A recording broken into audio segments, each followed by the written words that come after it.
on my back I've got the 55 litre Cobra dry bag by Arbortec. Let's take a look.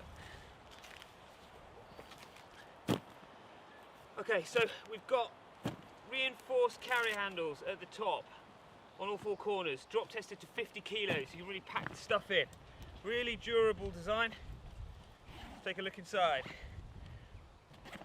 We've got another zipper lid straight into the drawer sack opening, and we're demoing this with a rigging kit inside, a fairly comprehensive rigging kit. So we've got a small deadeye sling, we've got a big deadeye sling, flying capstan, 50 metre lowering line, a mess.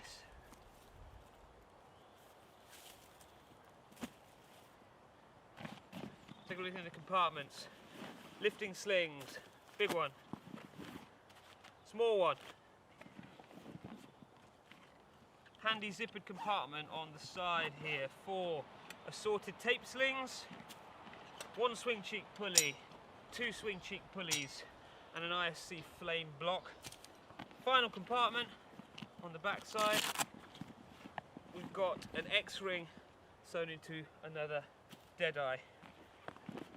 We've got the gear loops on the four corners that we've stuck steel carabiners to, and that is the 55 litre Cobra dry bag by Arbortec.